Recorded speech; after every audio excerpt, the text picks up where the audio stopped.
আসসালামু আলাইকুম। আজকে আমরা আলোচনা করব নবম শ্রেণীর শিখন অভিজ্ঞতা 1-এর সেশন 5 ডাটা উপস্থাপন। এটার জন্য আমাদের যে সফটওয়্যারটি প্রয়োজন হবে সেটি হচ্ছে মাইক্রোসফট এক্সেল। আমরা যদি যাই তাহলে দেখতে পাবো এখানে মাইক্রোসফট অফিসের ভিতরে রয়েছে মাইক্রোসফট এক্সেল। এই যে এটা হচ্ছে মাইক্রোসফটের 2013 ভার্সনটা।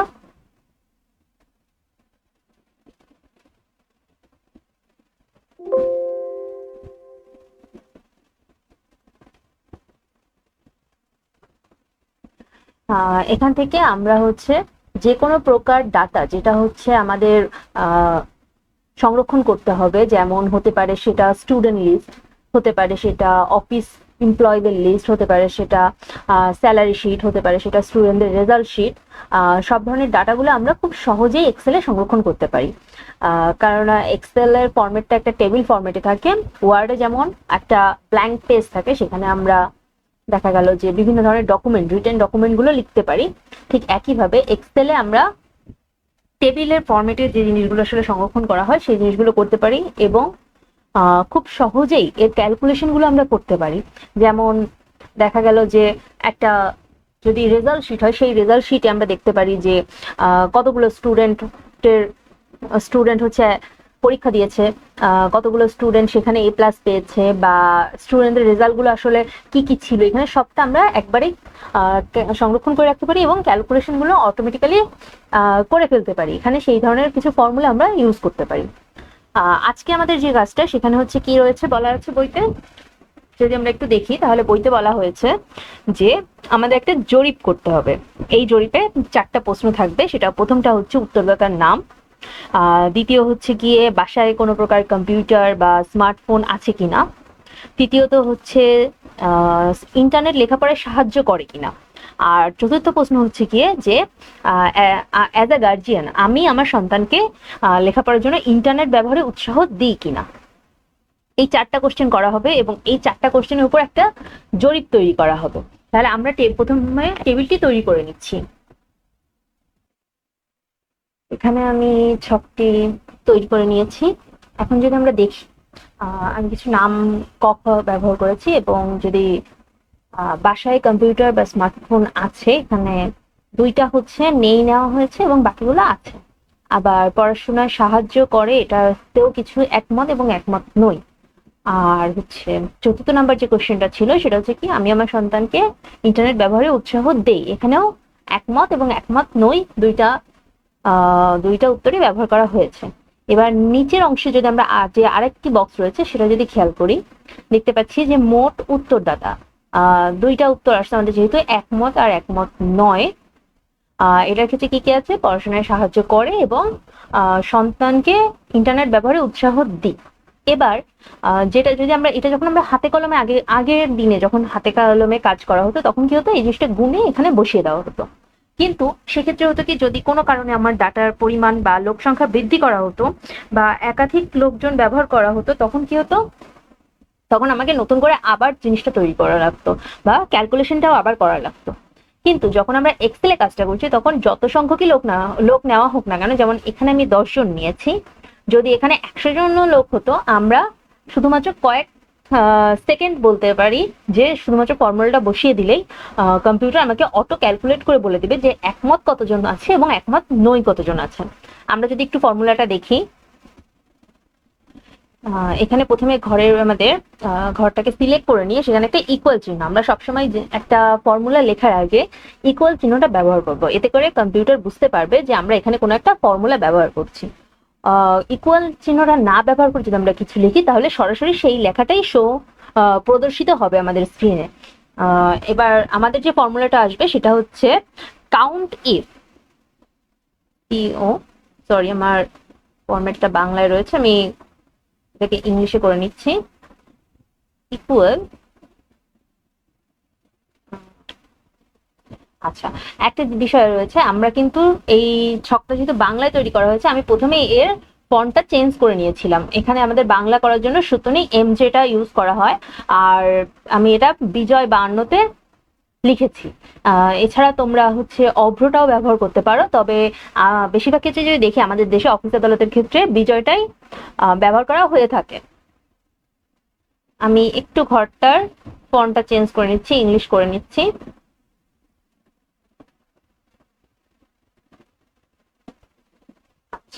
আমি ইংলিশ করে নিলাম। এবার আমি হচ্ছে ফর্মুলাটা ব্যবহার করছি, কাউন্ট এ, দেন হচ্ছে ফার্স্ট ব্র্যাকেট। এবার দেখো, এবার হচ্ছে মেইন বিষয়টা যে আমরা কোন ঘরের ক্যালকুলেশনটা করতে যাচ্ছি। তাহলে প্রথমটা কি আছে, পড়াশোনায় সাহায্য করে, তাই না? তাহলে এটা আছে কত নাম্বার, 3 নাম্বার কলামে রয়েছে। এইভাবে ওপরে যে অক্ষরগুলো আমরা দেখতে পাচ্ছি এটা প্রত্যেকটা এক একটি কলাম, আর এই সাইডে আমরা যে সংখ্যাগুলো দেখতে পাচ্ছি এগুলো হচ্ছে রো। একটা ঘরকে আইডেন্টিফাই করার জন্য প্রথমত তার কলামের যে আমাদের যে লেটারটা রয়েছে সেটা ব্যবহার করা হয়, তারপর কত নাম্বার রো সেটা সংখ্যা দ্বারা চিহ্নিত করা হয়। এখন এখানে আমাদের ক্যালকুলেশনের ক্ষেত্রে প্রথমে কি দিতে হবে, আমাদের রেঞ্জ, আমরা কত ঘর থেকে কত ঘরের মধ্যে ক্যালকুলেশনটা করতে যাচ্ছি। তাহলে যদি এই প্রথম ঘরটা আমরা দেখি, প্রথম ঘরটা কি আছে সি, এদিকে কি আছে 2, তাহলে প্রথম ঘরটা হবে C2, আর ক্যালকুলেশন হবে কোন পর্যন্ত, এই একদম লাস্টে। তাহলে এটাও কি সি আসছে কলামে এবং রোটা আসছে কি 11। আমি এইটা না লিখে সরাসরি যদি এখানে মাউসের লেফট বাটনটা প্রেস করে ধরে ড্র্যাগ করে দিই, পুরো জিনিসটা সিলেক্ট করে দিলাম এবং ছেড়ে দিলাম, তোমরা দেখতে পাচ্ছ যে নিচে অলরেডি এটা লেখা হয়ে গেছে C2 আর হচ্ছে C11। এখানে বোঝানো হচ্ছে যে C2 থেকে C11 পর্যন্ত। এবার একটা কমা ব্যবহার করা হবে। এবার তোমাকে সিলেক্ট করতে হবে যে তুমি কোন শব্দটাকে ক্যালকুলেট করতে চাচ্ছ। তাহলে আমরা প্রথমে চাচ্ছি কি একমত, তাই না? তাহলে প্রথম একদম ফার্স্টের ঘরে একমত লেখা আছে, আমরা এই সংখ্যা এইটাকে সিলেক্ট করে দিতে পারি। তোমরা এখান থেকে যে কোনো একটা একমত লেখা ঘরকে সিলেক্ট করে দিতে পারো। আমি এটা সিলেক্ট করে দিলাম এবং এন্টার প্রেস করলাম। দেখো লেখা আসছে কত, 6। আমরা যদি একটু গুনে দেখি, 1 2 3 4 5 6, কি আমাদের ক্যালকুলেশনটা ঠিক রয়েছে? এবার যদি আমরা দেখি যে একমত নই, তাহলে সেম ভাবে আমরা করতে পারছি। প্রথমে একটা ইকুয়াল চিহ্ন, তারপর কাউন্ট এফস, কাউন্ট এফস, দেন হচ্ছে ফার্স্ট ব্র্যাকেট, তারপর আবার আমরা রেঞ্জটা একটু সিলেক্ট করে দিব, রেঞ্জটা সিলেক্ট করে দিলাম, কমা বসালাম এবং কোন শব্দটা সিলেক্ট করব, একমত নই, দেন হচ্ছে এন্টার। কতটা আসছে, 4টা। কয়টা আছে আমরা যদি দেখি, 1 2 3 4। দেখো এই ঘরে কিন্তু একমত আছে কয়টা, 6টা। এই পাশেও কিন্তু একমত বা একমত নই আছে, কিন্তু এগুলো কিন্তু নেয়নি। কারণ কি, আমরা সিলেক্ট করে দিই যে শুধুমাত্র এইটুকু ঘরের মধ্যেই যে নামগুলো থাকবে সেগুলোই ক্যালকুলেট হবে, এই পাশের ঘরটাকে নিবে না সে। যদি আমরা এইখান থেকে শুরু করে পুরো এই পর্যন্ত সিলেক্ট করতাম তাহলে কিন্তু দুটোকে একসাথে সে কাউন্ট করতো। ঠিক একইভাবে যদি আমরা এটাকে কাউন্ট করি তাহলে এখানে কি আসবে, কাউন্ট এফস ফার্স্ট ব্র্যাকেট। এবার কোন ঘর সিলেক্ট করতে হবে, এইখান থেকে ধরে এই পর্যন্ত আমি সিলেক্ট করে দিলাম, কমা বসালাম। এবার কি আছে, এটা একমত, তাই না? তাহলে এই যে একমত আমি সিলেক্ট করে দিলাম এবং এন্টার প্রেস করলাম। কয়টা আসছে, 2টা। পরের ঘরের জন্য আমরা দিতে পারছি, এখানে ইকুয়াল কাউন্ট এফস ফার্স্ট ব্র্যাকেট, দেন হচ্ছে আমরা রেঞ্জটা সিলেক্ট করে দিচ্ছি, এই হচ্ছে রেঞ্জটা সিলেক্ট করে দিলাম, আর হচ্ছে কোন ঘরটাকে নিবে, এই যে মিটারকে সিলেক্ট করে দিলাম, ইকুয়াল দিলাম। তাহলে কয়টা আসলো, 8টা। এইভাবে করে এখন যদি আমি এখানে ঘর সংখ্যা আমার এখানে 10টা না হয়ে 100টা হতো, তাহলেও কি আমরা একই পদ্ধতিতে খুব সহজে জানতে পারতাম না যে হচ্ছে আমাদের কতজন একমত রয়েছে এবং কতজন একমত নেই? আমাদের কি নিজেদের আলাদাভাবে বসে গোনার কোনো প্রয়োজন হচ্ছে না। এইভাবে করে আমাদেরকে এক্সেলের কাজটা অনেক সহজ করে দিচ্ছে। যে কোনো ক্যালকুলেশন বা যে কোনো ধরনের রিপোর্ট তৈরির ক্ষেত্রে এটা খুবই সহজ পদ্ধতি হচ্ছে। এখন যদি আমরা দেখি, আমাদের তো একটা রেজাল্ট বেরিয়ে এসেছে কতজন একমত এবং কতজন একমত নয়।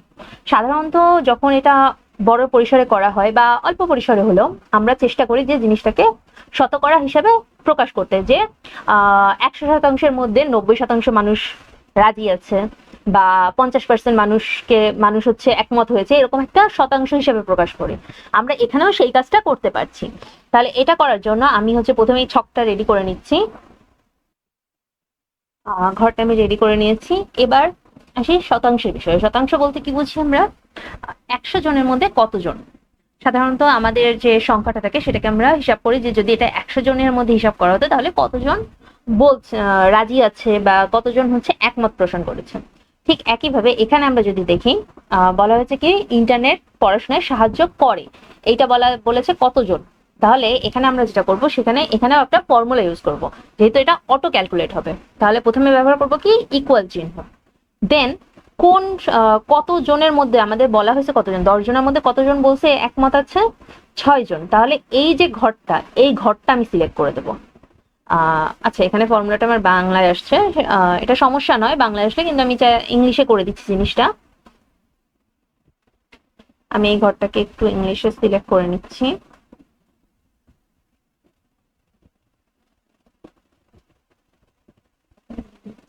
করে নিলাম। তাহলে কোন ঘরটা সিলেক্ট করব? যেহেতু এই ঘরের কাজ করছি তাহলে এই ঘরটাকে সিলেক্ট করলাম। এবার হচ্ছে ভাগ কতজন, আমাদের মোট সংখ্যা কতজন ছিল এখানে? 10 জন, তাই না? তাহলে 10 ইন্টু, আমরা জানি কম্পিউটারে ইন্টুটা স্টার চিহ্ন দ্বারা বোঝানো হয়। তাহলে ইন্টু কত? 100 জন, যেহেতু আমরা শতাংশ নির্ণয় করছি। তাহলে কত পার্সেন্ট লোক হচ্ছে একমত হয়েছে? 60% লোক। ঠিক একইভাবে আমরা যদি এখানে দেখি, এখানেও যদি কাজটা করি তাহলে কিরকম হবে? কোন ঘরটা সিলেক্ট করবো এবার আমরা? একমত নয় কতজন। তাহলে এইটা ভাগ আমাদের মোট কতজনের জরিপ নেওয়া হয়েছে এখানে? 10 জনের, ইন্টু শতাংশের জন্য আমরা কত ব্যবহার করছি? 100। তাহলে 40% লোক বলেছে। তাহলে এইটাকেও যদি আমরা হিসাব করি, এটার জন্য কোন ঘরটা আসবে? এটার জন্য আসবে হচ্ছে এই ঘরটা, কত? C15। তাহলে ইকুয়াল C15 ভাগ 10 ইন্টু 100। কত পার্সেন্ট? 20% লোক। আর এটাকে যদি নিচ্ছি, এটার জন্য আসছে কোন ঘরটা? এই ঘরটা, ভাগ 10 ইন্টু 100। তাহলে এইভাবে করে আমরা সহজেই একটা জরিপের হিসাবটা বের করে নিতে পারছি। যদি এখন আমাদের এখানে 10 জন না হয়ে 100 জন হতো বা 1000 জন হতো, তাহলে কি আমাদের কাছে হিসাবটা খুব কঠিন মনে হতো? খুব ইজিলি ভাবে আমরা এভাবেই রেজাল্টটা নির্ণয় করতে পারছি। আমরা চাইলে এই যে রেজাল্ট আসছে এটাকে গ্রাফ আকারেও উপস্থাপন করতে পারি। গ্রাফ আকারে করার জন্য আমাদের যেটা করতে হবে সেটা হচ্ছে, সর্বপ্রথমে আমাদেরকে ঘরটা সিলেক্ট করতে হবে যে কোন দুইটা ঘর বা কোন মানের জন্য আমরা গ্রাফটা তৈরি করবো। তাহলে আমরা হচ্ছে এই যে পার্সেন্টেজ, এর উপরে ভিত্তি করে সাধারণত গ্রাফটা তৈরি করে থাকি। এখানে আমি এই দুটো ঘর সিলেক্ট করলাম, যে ইন্টারনেট ব্যবহারে একমত কতজন রয়েছে বা একমত নয় কতজন, এটা সিলেক্ট করে দিলাম। দেন ওপরে যে মেনুটা রয়েছে এখান থেকে আমি চলে যাচ্ছি কোথায়? ইনসার্টে গেলে এই যে বেশ অনেক ধরনের চার্ট আমাদের রয়েছে, পাই চার্ট রয়েছে, লম্ব চার্ট, আরো অন্যান্য ধরনের বিভিন্ন ধরনের চার্ট রয়েছে। এগুলো তোমরা নিজেরাই প্র্যাকটিস করে দেখতে পারো যে কোনটা কিরকম। যদি আমি দু একটা দেখাই তোমাদের, দেখো বিভিন্ন ধরনের চার্ট রয়েছে। আমি এখান থেকে একদম সোজা যেটা আমি সেটাই নিচ্ছি। এটা 2D একটা চার্ট, এখানে 3D চার্টও রয়েছে। তোমরা তোমাদের পছন্দ মতো প্রেজেন্টেশনটা যেভাবে দেখাতে চাও বা যেটা ভালো লাগে সেটা ব্যবহার করতে পারছো।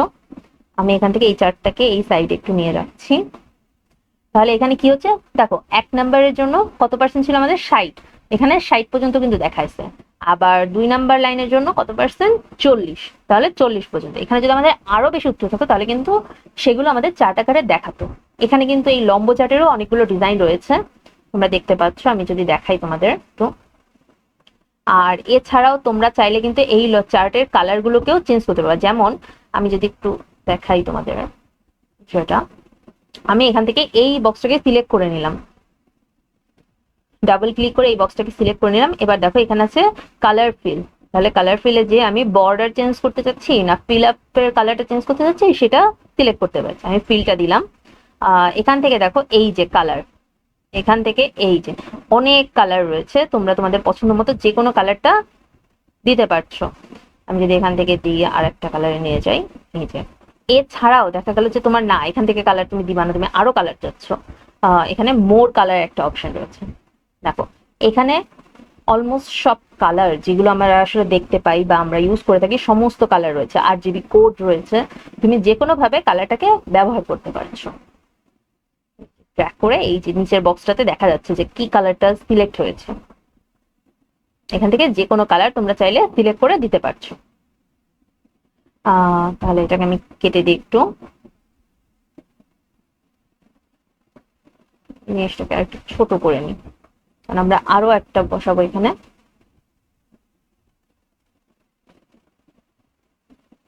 এটাকে এখানে রাখলাম, এবং এই যে পরবর্তী ঘরটা রয়েছে এটার জন্য চাইলে আমি নিতে পারছি।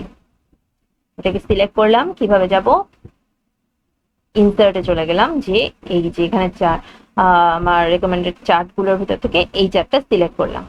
এবার চাচ্ছি এটাকেও আমি কালারটা চেঞ্জ করে দিব। তাহলে কিভাবে করব, সিলেক্ট করলাম, ফিলে চলে গেলাম, এখান থেকে কালারে আসলাম, কালার এসে এই কালারটা দিয়ে দিলাম। দেন আমি এটাকে একটু ছোট করে নিচ্ছি।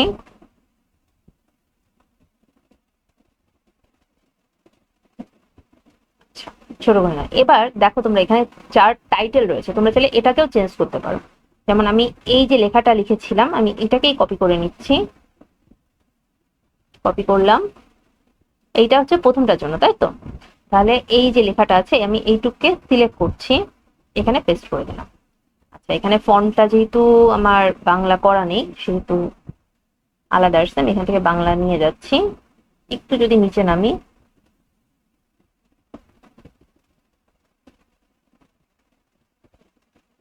এই যে আসছে বাংলায়। ইন্টারনেট পড়াশোনায় সাহায্য করে, ঠিক একইভাবে আমরা যদি এটাকেও একটু দেখি,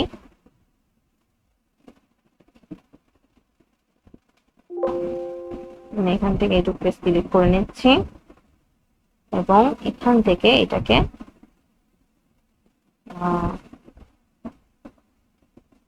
সিলেক্ট করে একে চেঞ্জ করে দিলাম এবং ফন্টটাকে কোথায় নিয়ে যাচ্ছি, বাংলা করে দিচ্ছি। তাহলে কি হলো, আমাদের দুইটারই গ্রাফটা উপস্থাপন হয়ে গেল।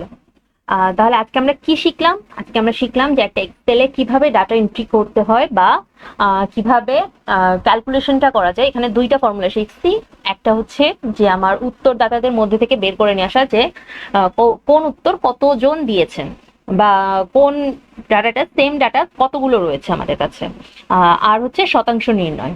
আর এছাড়াও শিখলাম যে কিভাবে গ্রাফ তৈরি করা যায়, যে কোনো প্রকার চার্ট আমরা তৈরি করতে পারি আমাদের উত্তরের উপর বেসিস করে। আজকের মতো এই পর্যন্তই, পরবর্তী দিন আমরা নতুন কোনো টপিক নিয়ে আলোচনা করব।